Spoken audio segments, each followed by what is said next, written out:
ಅಬ್ಬಬ್ಬಾ, golden heights ಅಂದರೆ ಇದೇನಾ? ಬಂಗಾರದ ಮೇಲೆ ಅಥವಾ ಅದರ ಬೆಲೆ ತಲುಪ್ತು ಆಲ್ ಟೈಮ್ ಹೈ, ಕಡಿಮೆ ಆದಂತೆಯೇ ಆಗಿ ಶಾಕ್ ಕೊಟ್ಟ ಚಿನ್ನ. ಎಸ್, ಇದು ಗೋಲ್ಡನ್ ಹೈಟ್ಸ್ ಅಂದರೆ ಇದೇ ಇರಬೇಕು. ಬಂಗಾರದ ಬೆಲೆ ತಲುಪ್ತು ಆಲ್ ಟೈಮ್ ಹೈ ಅಂದರೆ ಕಡಿಮೆ ಆಗೋದು ಕಾಣ್ತಾ ಇಲ್ಲ, ಕಡಿಮೆ ಆದಂತೆಯೇ ಆಗಿ ಶಾಕ್ ಕೊಟ್ಟಂತಹ ಚಿನ್ನ. ಹೀಗೆ ಮುಂದುವರೆದ್ರೆ ಮುಂದಿನ ವಾರವೇ 1 ಲಕ್ಷ ಕ್ರಾಸ್ ಮಾಡಲಿದೆ. ಹೀಗೆ ಮುಂದುವರೆದ್ರೆ ಮುಂದಿನ ವಾರವೇ 1 ಲಕ್ಷ ಕ್ರಾಸ್ ಆಗಲಿದೆ ಚಿನ್ನದ ಬೆಲೆ. ಆರ್ಥಿಕ ಅಸ್ಥಿರತೆ ಬಂದಾಗ ಜಗತ್ತಿನಲ್ಲಿ ಈ ತರಹದ ಏರಿಳಿತಗಳಾಗ್ತವೆ. ಬಂಗಾರದ ರೇಟು ಕಡಿಮೆ ಜಾಸ್ತಿ ಆಗೋದು ಅದೇ ಕಾರಣಕ್ಕೆ. ಆದರೆ ಇಂಟರ್ನ್ಯಾಷನಲ್ ಮಾರ್ಕೆಟ್ನಲ್ಲಿ ಭಾರಿ ಏರಿಳಿತ ಉಂಟಾಗಿದೆ. ನಿನ್ನೆ $3,236 ಆಗಿದ್ದ ಚಿನ್ನದ ಬೆಲೆ ಇಂದು ಭಾರಿ ಇಳಿಕೆ ಕಂಡಿರುವಂತಹದ್ದು. ಏಕದಮ್ $3,037ಗೆ ಇಳಿದ ಚಿನ್ನದ ಬೆಲೆ.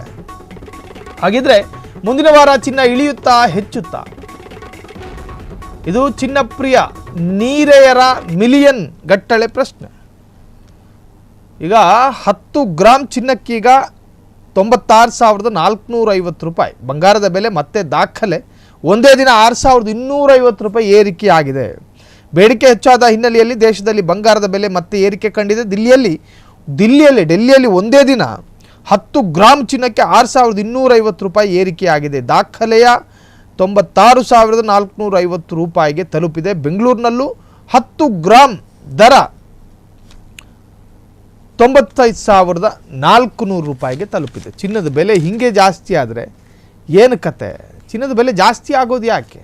ಆರ್ಥಿಕ ಅಸ್ಥಿರತೆ ಉಂಟಾದಾಗ ಚಿನ್ನದ ಬೆಲೆಯಲ್ಲಿ ಏರಿಳಿತಗಳು ಕಾಣ್ತವೆ. ಸೊ ಇದೇ ಕಾರಣಕ್ಕಾಗಿ ಏಕದಮ್ ಚಿನ್ನದ ಬೆಲೆ ಜಾಸ್ತಿ ಆಗುತ್ತೆ, ನೋಡ್ತಿದ್ದ ಹಾಗೆ ಚಿನ್ನದ ಬೆಲೆ ಕಡಿಮೆಯಾಗುತ್ತೆ. ಸೊ ಇದು ಈ ತರಹದ ಏರಿಳಿತಗಳು ನಿಜಕ್ಕೂ ಕೂಡ ಮಧ್ಯಮ ವರ್ಗದವರಿಗೆ ಭಾರಿ ಪೆಟ್ಟನ್ನು ಕೊಡುವಂತಹದ್ದು. ಸೊ ಈಗ ಚಿನ್ನದ ಬೆಲೆ ಏರಿಳಿತದಿಂದಾಗಿ ಸಾಕಷ್ಟು ಜನ ಒಂದು ವರ್ಗವೇ ಈಗ ತತ್ತರಿಸಿ ಹೋಗಿರುವಂತಹದ್ದು. ಇನ್ನು ಮುಂದೆ ಬಂಗಾರದ ಆಭರಣ ಅದರ ಬೆಲೆ ನೋಡಿದ್ರೆ ಜನರೇ ಈಗ ಸುಸ್ತಾಗಿ ಹೋಗ್ತಾರೆ.